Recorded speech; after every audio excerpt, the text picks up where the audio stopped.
ಅವರು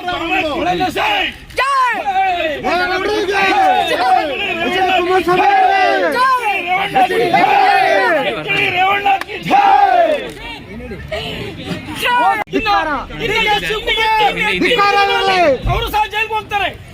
ನಮ್ಮ ಅಣ್ಣರಿಗೆ ಮೋಸ ಮಾಡಿ ಅವ್ರ ವ್ಯಕ್ತಿತ್ವಕ್ಕೆ ಮಸಿ ಮನೆ ಕೆಲಸ ಮಾಡಿದಂತ ಹಾಲ್ಕರ್ ರಾಜಕಾರಣಿಗಳು ಸ್ವಲ್ಪ ದಿನದಲ್ಲಿ ಸರ್ಕಾರ ಅಂತೂ ಹೋಗಿ ಹೋಗುತ್ತೆ. ಹುಲಿ ಹೆಂಗೆ ಮೆರೆದ ಮೆರೀತಾರೆ.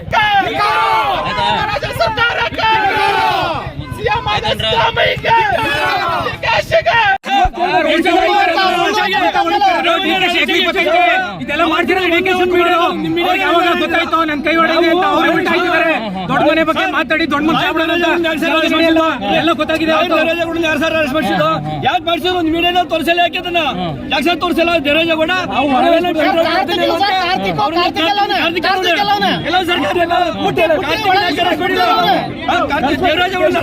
ದೇವರಾಜೇಗೌಡ ಇವ್ರ ವಿರುದ್ಧ ಪೆನ್ ಡ್ರೈವ್ ಬಿಡ್ತೀನಿ ಅದಕ್ಕೆ ಅರೆಸ್ಟ್ ಮಾಡಿಸಿದ್ದು ಅಲ್ವಾ? ಕಾರ್ತಿಕ್ನ ಅರೆಸ್ಟ್ ಮಾಡೋಕೆ ಅಲ್ಲಿ ಸರ್ಕಾರಕ್ಕೆ ಸರ್ ಹೆಣ್ಮಕ್ಳು ಮರ್ಯಾದೆ ರಾಜಕೋರೆ ಯಾವುದೇ ಒಂದು ವಿಡಿಯೋನಲ್ಲಿ ಬ್ಲರ್ ಮಾಡ್ಬಿಟ್ಟಿಲ್ಲ. ಅವ್ರ ಮನೆ ದಯವಿಟ್ಟು ಫಸ್ಟ್ ಯಾರ್ಯಾರು ಬಿಡುಗಡೆ ಮಾಡಿದ್ದಾರೆ ಒಳಿಕಾಕ ಕೇಳಿ. ಫಸ್ಟ್ ಮಾಡಿದಾರ ಕರ್ಕೊಂಡ್ಬಂದು ಒಳಿಕಾಕ್ಸೋರಲ್ವಾ ಮುಂದಕ್ಕೆ ಅನುಭವಿಸ್ತಾರೆ. ರಾಜ್ಯದಲ್ಲಿ ರೇವಣ ಶಕ್ತಿ ದೊಡ್ಡದಾಯ್ತು ಹೊರತು ಚಿಕ್ಕಾಗಿಲ್ಲ. ನೋಡಿ ಮುಂದೆ ತೋರಿಸ್ತೀವಿ.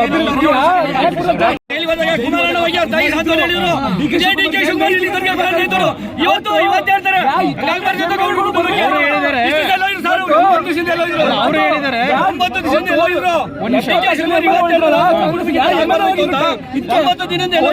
ಎಲ್ಲ ಎಮ್ಎಲ್ಗಳು ಬರಲಿಲ್ಲ.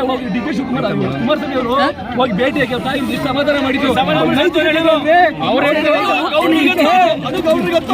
ಏರ್ಪೋರ್ಟ್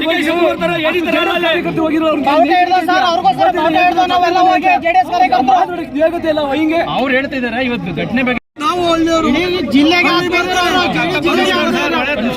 ನಾವು ಬೆಳೆಗಾರರು ಹಳ್ಳಿಗೆ ಬರ್ತಾರೆ. ರೋಡು, ರಸ್ತೆ, ನೀರಿನ ಅಭಿವೃದ್ಧಿ, ಆ ಊರಿಗೆ ಸಮುದಾಯ ಭವನಗಳು, ದೇವಸ್ಥಾನಗಳು ಯಾರು ಕೇಳಕ್ ಬೇಕಾಗಿಲ್ಲ. ಅವರೇ ಬಂದು ಖುದ್ದು ಎಲ್ಲಾ ಇಲಾಖೆಯನ್ನು ಕರ್ಕೊಂಡ್ಬಂದು ಯಾವ್ಯಾವ ಗ್ರಾಮಕ್ಕೆ ಏನ್ ಬೇಕು ಅಂತ ಹೇಳಿ ಮಾಡಿಸಿ ಆ ತರ ಕಾಮಗಾರಿ ಮಾಡೋರ್ನ ಯಾರು ನೋಡೇ ಇಲ್ಲ. ನಾನು ರಾಜ್ಯದಲ್ಲೇ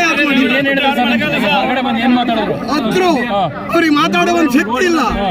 ಆ ದುಃಖ ತಡಿಲ್ಲ ಅಂತ ಎಲ್ಲ ಮಾಡದೇ ಇರೋ ತಪ್ಪಿಗೆ ಪಾಪ ಜೈಲಿಗೆ ಹೋದ್ರು. ಅವ್ರಿಗೆ ಸಂಕ ಇದೆ ತಾನೆ. ಅವರಿಗೆ ಶಾಂತಿ ಪ್ರಿಯರು, ಜೆಡಿಎಸ್ ಶಾಂತಿ ಪ್ರಿಯರು, ಶಾಂತಿಯಿಂದಲೇ ಗೆಲ್ತೀವಿ ಎಲ್ಲ. ಇದೊಂದು ಪ್ರಶ್ನೆ.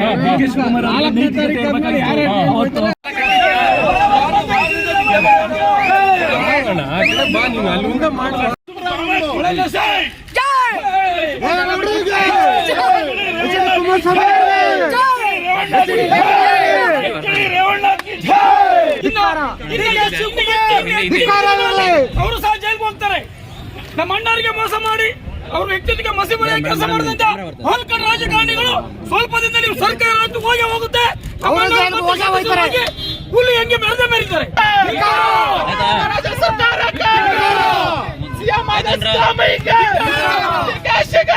ಇವರು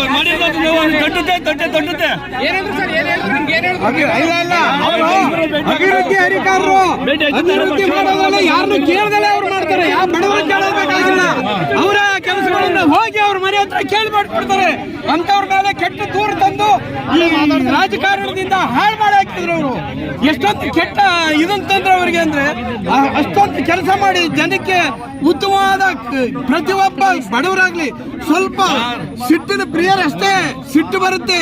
ಆದ್ರೆ ಅಷ್ಟೇ ಕರುಣಾಳು. ನಾನು ಬೈದ್ಯಲ್ಲ ಅಂತ ಹೇಳಿ ಮತ್ತೆ ಮಾತಾಡುವ ಒಂದು ಶಕ್ತಿ ಅವ್ರಿಗಿದೆ. ಅವ್ರು ಎಷ್ಟು ಜನನು ಸಮಾಧಾನ ಮಾಡಿ ಒಳ್ಳೆ ಕೆಲಸ ಮಾಡ್ತಿದ್ದವ್ರನ್ನ ಇವತ್ತು ತಂದು ಇಲ್ಲಿ ಜೈಲಿಗೆ ಹಾಕಿದ್ದಾರೆ. ರೇವಣ್ಣ ಅವರು ನಿಮ್ಗೆ ಎಷ್ಟು ಆತ್ಮೀಯ?